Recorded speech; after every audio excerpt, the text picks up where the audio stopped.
yote kwa ujumla kwa kazi kubwa na nzuri ambayo tumeifanya ndani ya muda huu wa miaka minne. Lakini pia kipekee nimpongeze sana Daktari Samia Suluhu Hassan kwa sababu mapinduzi yaliyoshuhudiwa na sisi vijana lakini Watanzania kwa ujumla katika sekta hii ya elimu kwa miaka minne ni makubwa. Mheshimiwa Mwenyekiti, tunazungumzia ndani ya miaka minne ongezeko kubwa sana la bajeti ya mikopo ya elimu ya juu kwa vijana, lakini pia tunazungumzia ongezeko kubwa sana la fedha ambayo limekwenda kuongeza wigo wa elimu bure kutoka kuishia kidato cha 4 mpaka kidato cha 6. Lakini tunaongelea Mheshimiwa Mwenyekiti ongezeko kubwa sana la budget ambalo limekwenda kuongeza wigo wa mikopo kutoka kuishia katika vyuo vikuu peke yake lakini mpaka kwenye vyuo vya kati baadhi. Lakini Mheshimiwa Mwenyekiti, tunazungumzia kipindi ambacho mabinti waliokuwa wamekatisha elimu zao kwa sababu za kupata ujauzito wamerudi mashuleni na sasa wanaendelea na elimu zao. Ni kipindi ambacho Mheshimiwa Mwenyekiti tunazungumzia mabadiliko ya sera ya elimu ambayo yametuletea mabadiliko makubwa sana ya mitaala ambayo yamekuwa yanapigiwa kelele na wabunge katika bunge hili lakini na wananchi kwa ujumla. Mheshimiwa Mwenyekiti, nimpongeze sana Daktari Samia Suluhu Hassan kwa sababu pamoja na ukinara alioonyesha katika sekta zingine lakini amekuwa kinara mkubwa sana wa mabadiliko katika sekta ya elimu.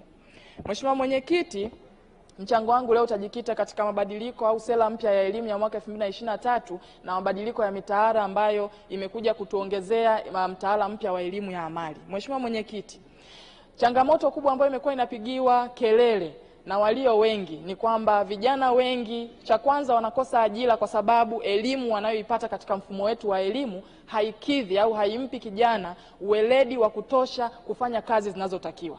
Lakini pia sekta binafsi zimekuwa zinazungumza kwamba vijana wanaotolewa na wanaotemwa na vyuo vyetu vikuu hawakidhi mahitaji ya soko la ajira lililoko nje. Leo hii majibu ya changamoto hizi yapo katika mabadiliko haya ya mtaala. Mheshimiwa Mwenyekiti, tunapozungumzia elimu hii ya amali ni vizuri sana watu wakaelewa. Baba yetu wa taifa Mwalimu Julius Kambarage Nyerere katika kitabu alichoandika mwaka 1967 Education for Self Reliance au elimu ya kujitegemea, alizungumzia elimu ambayo leo hii Daktari Samia Suluhu Hassan chini ya Mheshimiwa Waziri na Wizara yake ya elimu ndiyo ameirudisha. Kwa hiyo tukizungumzia kwamba Daktari Samia Suluhu Hassan anasimamia misingi ya taifa hili tangu linapata uhuru, hiki ndicho tunachomaanisha. Elimu hii ya amali inakwenda kumsaidia kijana anapoingia kuanzia form 1 mpaka form 4 pamoja na kujifunza masomo yake ya darasani, lakini anakwenda kupewa ujuzi wa vitendo unaomsaidia hata akiishia form 4. Kwanza anapewa cheti chake cha elimu lakini anapewa cheti au certificate ya ujuzi aliyopokea.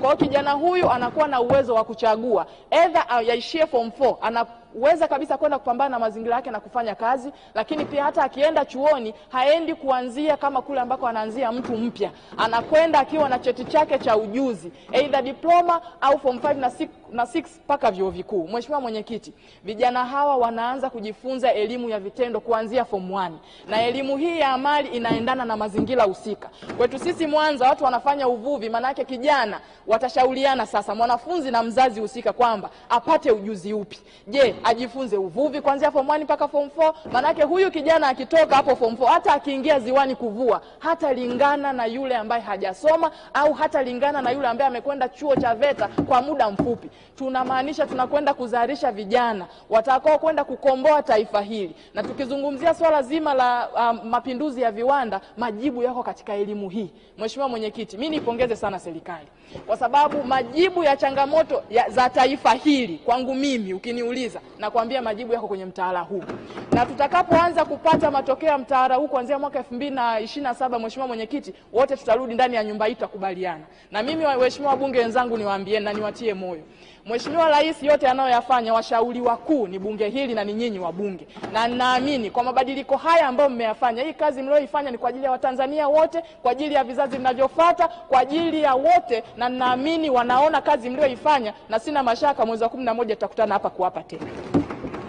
Mheshimiwa Mwenyekiti, elimu hii ya amali pamoja na kwenda kutengeneza competence ya vijana wetu nao kwenda kuwachukua na kuwaweka kwenye jamii zetu, tuangalie nchi mbalimbali ambazo leo hizi zimeendelea.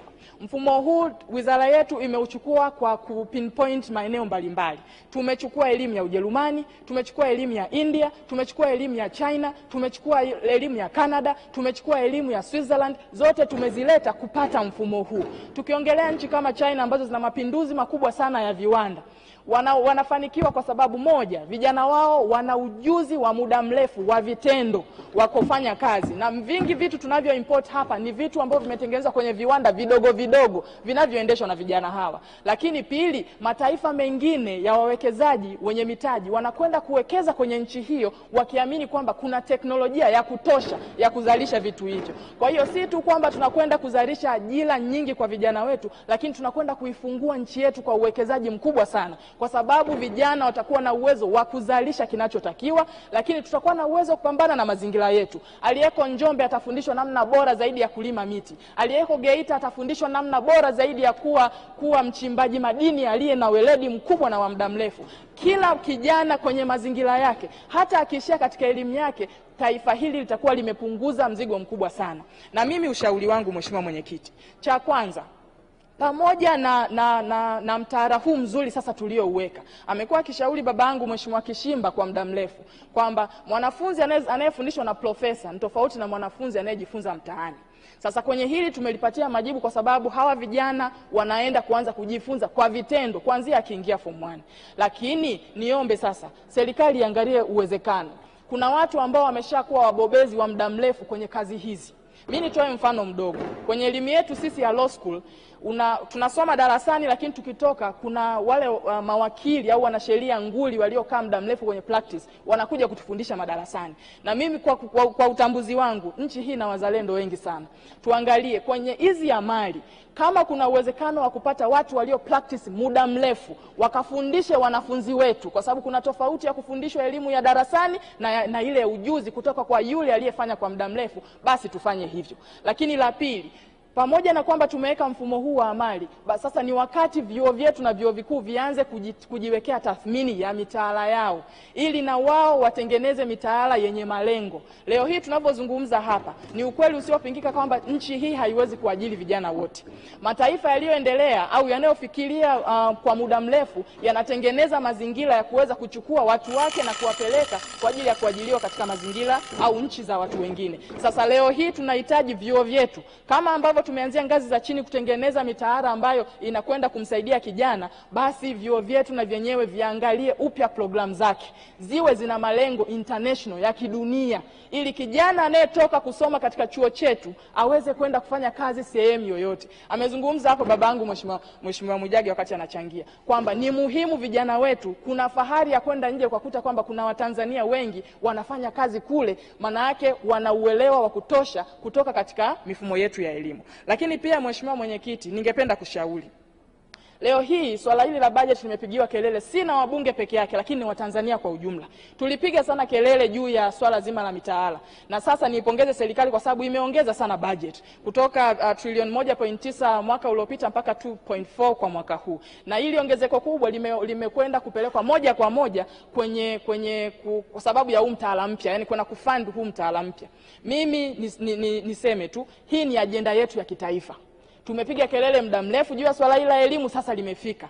Tuko tayari kufunga mikanda kwenye vitu vingine, tuweke fedha kwenye mtaala huu ili shule nyingi zaidi za amali ziweze kuongezwa, na kwa wakati mfupi vijana wengi zaidi waendelee kupata elimu hii na kwa haraka. Kwa sababu ya changamoto za budget, sasa hivi tumeanzisha shule chache sana za amali, lakini mimi nafikiri tuendelee kuangalia namna ya kuongeza budget ili shule hizi ziwe nyingi na vijana wengi zaidi sasa waweze kupata elimu hii. Baada ya kusema hayo, Mheshimiwa Mwenyekiti, naunga mkono huo.